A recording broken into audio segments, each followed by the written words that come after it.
Yes, thank you very much. We have very good news that our chiefs that were abducted in Mandera have been released, and they are now in the hands of Kenyan officials. In the month of February, the president was in the northeastern part of Kenya, and he made a promise that the chiefs that had been abducted, the 5 Mandera chiefs, would be returned into the country. Now, allow me to dive deep into a story that is currently coming up. The 5 Kenyan chiefs who were abducted by suspected ALSHABAAB militia in February have been released. Now, according to the reports, the 5 were released on Sunday evening after being dropped by unknown men following what local authorities reported were successful negotiations between the elders from the region and the militants.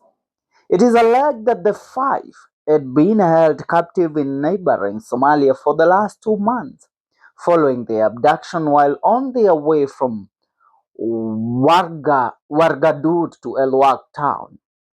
The 5 chiefs abducted by Al-Shabaab in Mandera ahead of Ruto's visit have been freed. Now the chiefs were from the administrative units of Wagdud East, Kuramado, and Chachabole, and were aboard a vehicle at the time of the incident. They were hijacked and forcibly taken by gunmen on February 3rd, 2025 at the Elwak area in Mandera County, just a day before President William Ruto visited the northeastern region. Now they were traveling in a Mazda vehicle which belonged to Chief Mohammed Noor Hache when they were intercepted by the militants. Speaking after the incident, President William Ruto said the abductions of the chiefs were meant to disrupt his tour to the northern part of Kenya. Kenya is currently on alert following the renewed efforts of the Al-Shabaab militants in neighboring countries Somalia and along the borders of Kenya. Recently, Al-Shabaab militants ambushed a GSU camp in the Basuba area of Boni Forest, launching 2 rocket-propelled grenades during the attack, the RPGs. Now, let's get back to the story of the chiefs. According to the Isili Voice, breaking 5 chiefs abducted in February by Al-Shabaab gunmen while traveling to Wargadud to Elwak in Mandera County have been released.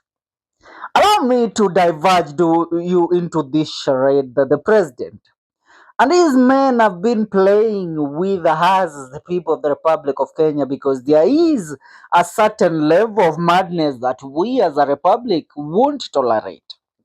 Why am I saying this? At this certain time, you tell me that the Al-Shabaab are letting go of the 5 chiefs.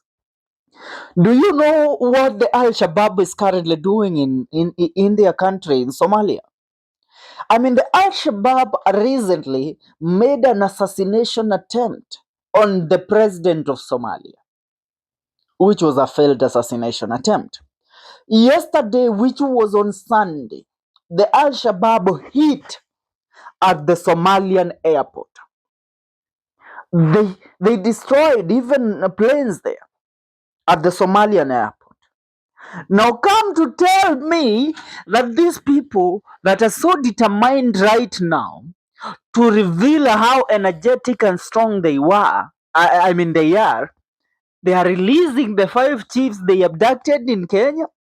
Kenya being the military backbone of Somalia.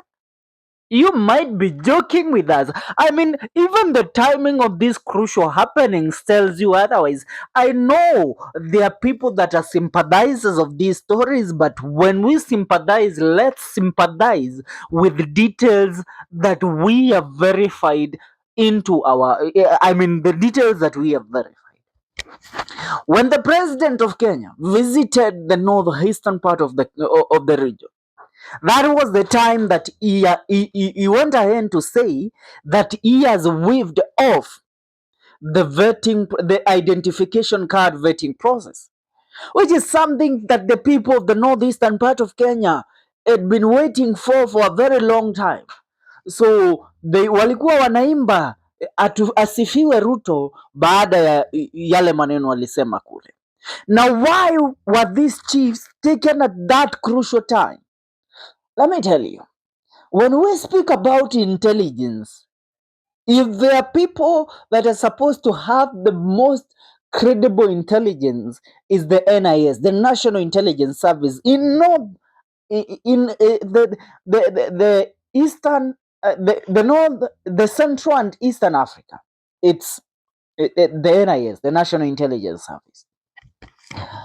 Now the president is visiting Mandera, and you tell me they haven't deployed their their apparatus there to verify the ground even a month before the president arrives, and a day before the president reaches Somalia, reaches the northeastern part of Kenya. 5 chiefs are abducted. Let me ask you another question. How are 5 chiefs abducted while they are in the same vehicle? Nataka mniambie, how did the ALSHABAAB militants know that these 5 chiefs would be traveling together in one car, in one vehicle? But sometimes when we buy stories, hizi visa ni kama drama, ni kama video. Sisi kama Wakenya, our IQs and intelligence is something that I mean, you can't mess around with it. Now 2 months later, kumbuka, there are Kenyan troops, Kenyan militants, Kenyan fighters, the Kenyan Defense Forces officers who were abducted and taken into custody by the AS, the ALSHABAAB militants. But until date, the government of Kenya has never negotiated with ALSHABAAB to bring those people back. But out of the blue, when the president was in northeastern, anatuambia, our 5 chiefs hao nita make sure wamerudi nyumbani. Mr. President, tuna ndugu zetu ambao ni wanajeshi walijitolea kwa ajili ya kupigania taifa hili, wakatumwa kule Somalia, wakakamatwa na wakakuwa prisoners of war, POWs kule Somalia. The president has never negotiated to bring them back home. They are slaves there, they are POWs there, but he has never even mentioned about bringing them home. And then out of the blues, the president promises that ataleta hao chiefs wa Mandera nyumbani, na ndio hao wamerudi 2 months later.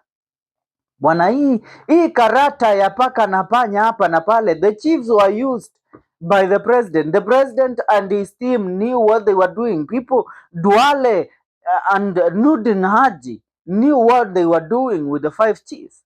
These people were sent to Somalia on a certain mission to bring in aliens and immigrants into the country who will vote for the president come the year 2027.